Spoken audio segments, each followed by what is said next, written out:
Bom, pessoal, o Lucas aqui, beleza?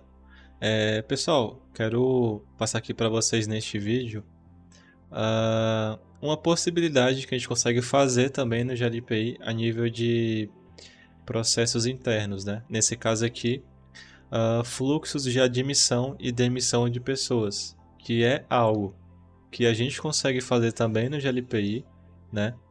Então, talvez na sua empresa você esteja precisando fazer essa organização melhor. Principalmente se você não tiver um sistema de helpdesk como o GLPI, que é bem completo, beleza? Ou então, por exemplo, você já usa o GLPI, mas enfim, você usa um chamado como qualquer outro. Não tem um fluxo bem melhor definido por trás ali. A ideia é mais ou menos apresentar algo nesse sentido aqui, tá? Vou tomar aqui meu café, porque o vídeo vai ser um pouco longo. Quem é da TI e não gosta de café tá estranho, viu? Pronto, aí nesse caso, com o apoio dos formulários, né? Eu montei aqui esses formulários. Eu vou passar para vocês aqui alguns cenários do que a gente consegue fazer a nível de fluxo de admissão e demissão de pessoas via chamados, tá? Aqui nesse exemplo, a admissão de pessoas, a opção 1, como é um formulário de admissão, eu posso colocar algumas perguntas obrigatórias específicas daquele assunto, né? Então, por exemplo, nome completo, Fulano da Silva, data da admissão, quando é que esse cara vai ser admitido? Vai ser dia 23. Número da matrícula, qual setor, acessos necessários, seria mais voltado para TI, né? Vou botar aqui usuário de rede e acesso ao sistema Y, por exemplo. Contrato de trabalho, poderia ser uma pergunta obrigatória para ficar registrado no chamado também. Eu vou anexar aqui uma imagem de exemplo e aqui eu vou botar uma descrição. E aí a ideia é que com o envio do formulário ele vai gerar um chamado. Aqui nesse primeiro exemplo, se a gente perceber aqui, o chamado veio com o título Nova Admissão, Fulano da Silva, né, que é a pessoa. Ele caiu para o suporte N1 e ele também caiu com SLA de solução de 5 horas. Então, neste exemplo aqui, para esta empresa aqui, vamos imaginar assim, toda vez que houver uma admissão de pessoas, essas perguntas seriam preenchidas. Este chamado seria, por sua vez, atendido pelo N1 e até no máximo 5 horas de atendimento de SLA. Esse é o primeiro exemplo do que a gente consegue fazer, tá? E aí anexos necessários, perguntas obrigatórias aqui do fluxo, beleza? Esse é um fluxo mais direto, né? Mais simples. Existem outras opções também. Vamos dar uma olhada aqui. Na admissão de pessoas, a opção 2 já é um pouquinho diferente. Eu vou preencher aquelas mesmas perguntas lá, parecida com o primeiro formulário que eu mostrei para vocês, data da admissão, número da matrícula aqui também, o setor, né? O contrato de trabalho também vou anexar aqui, vou descrever o chamado, e aí já tem uma coisinha diferente, né? Aqui nesse exemplo, existem mais duas seções referentes à etapa do N1 e à etapa do departamento pessoal. Então imagine o seguinte, toda vez que tiver uma admissão de pessoas, o pessoal do N1 normalmente precisa de algumas informações. Então no fluxo de admissão deste caso aqui, essas perguntas já seriam previamente definidas e respondidas. Aí eu vou responder aqui, ó, N1. Esse colaborador vai ter que ter usuário de rede. Aí aqui poderia ser uma pergunta adicional, né? Vou botar qualquer coisa aqui. Poderia ser perguntas extras aqui. Departamento pessoal, a mesma coisa. Quais vão ser os benefícios? Vai ser o vale transporte e o alimentação, por exemplo. E aqui perguntas adicionais. O chamado vai ser gerado, só que aí vai ter uma diferençazinha também aqui. Caiu dois chamados, né?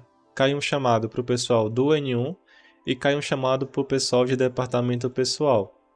Se a gente for no chamado do N1, por exemplo, vocês vão ver que na descrição ele não veio as perguntas lá do departamento pessoal, as respostas, né? Só veio as perguntas comuns da admissão e as perguntas relevantes para ele, tá?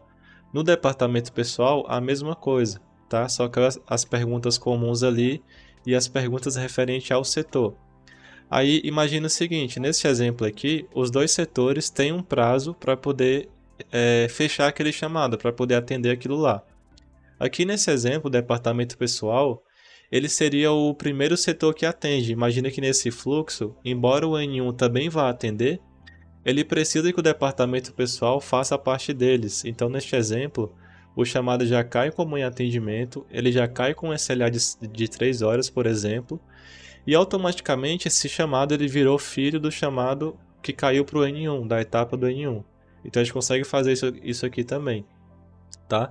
E aí o pessoal do departamento pessoal, eles vão conseguir fazer o chamado deles, as tratativas, o pessoal do N1 nesse exemplo, eles vão poder acompanhar quando é que eles finalizaram, porque eles estão como observador, né? E aí também respondendo, né? Por que o chamado do N1 caiu pendente? Porque a partir do momento que eu trabalho com SLA e aquela equipe vai estar pendente em alguma etapa de alguma outra equipe, se eu deixo em atendimento, o SLA vai ficar correndo. Então a ideia é que o status só mude quando o N1 de fato for atender. Então, por exemplo, imagina que o N1 verificou que o departamento pessoal encerrou o chamado dele, né? Até por aqui dá para ver se o chamado está solucionado ou não. Aí ele vai lá e faz a etapa dele, né? E aí, neste exemplo aqui, a pessoa que abriu também tem uma diferença a mais. Ela vai visualizar que foi gerado 2 chamados a partir daquele formulário, né? Então, ela teria informações de 2 chamados, né? Para poder coletar ali, alguma coisa assim, tá?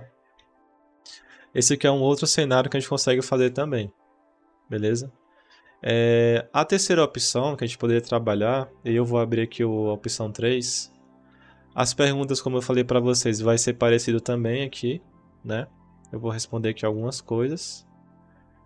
Vou colocar aqui uma imagem, uma descrição, vou enviar. Aí o que vai acontecer? Neste outro exemplo, ele também só vai gerar um chamado, parecido com esse aqui, só que tem uma diferença.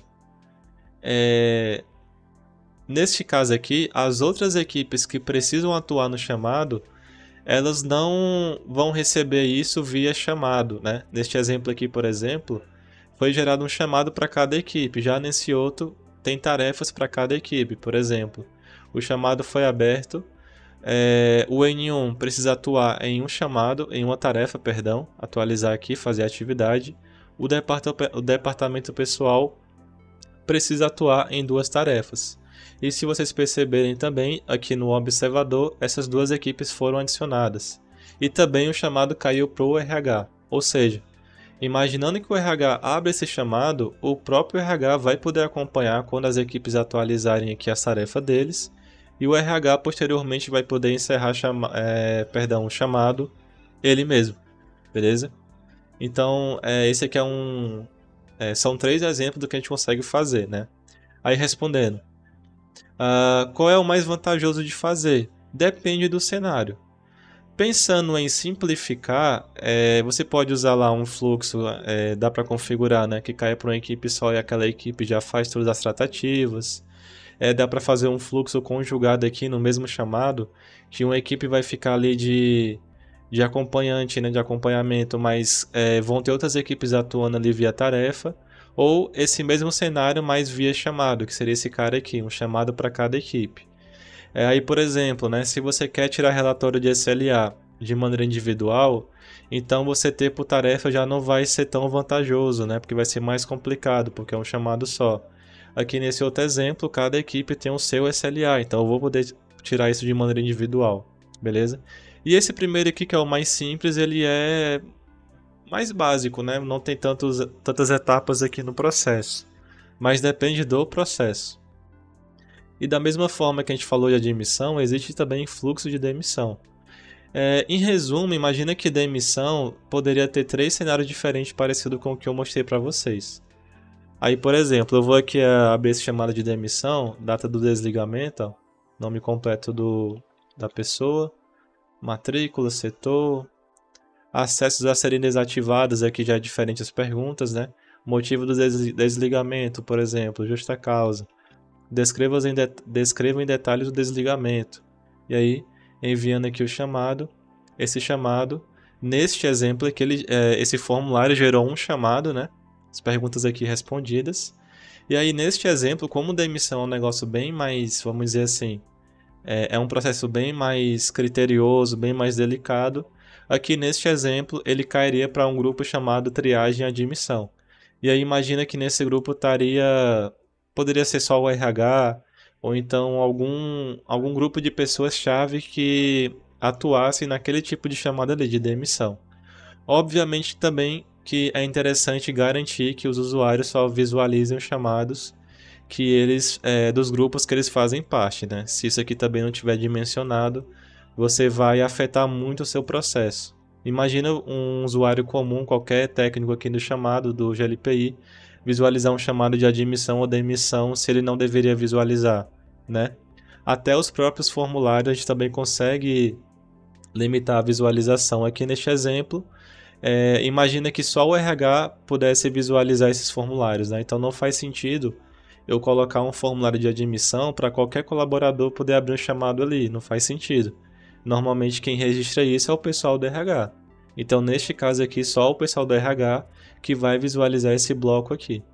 Beleza, pessoal? Espero que tenham gostado do vídeo. Deixa o like e se inscreve. Esse aqui é um exemplo do que a gente consegue fazer no GLPI também em fluxos mais específicos, beleza? Então, da mesma forma que eu posso ter uma central de serviço, né, uma central de chamados, em que um usuário comum pode abrir chamado para várias áreas, eu também posso ter fluxos mais específicos para poder aproveitar ainda mais o potencial da minha ferramenta, beleza? Então, espero que tenham gostado e precisando de uma consultoria especializada, tamo aí. Valeu, pessoal, até a próxima. Tamo junto.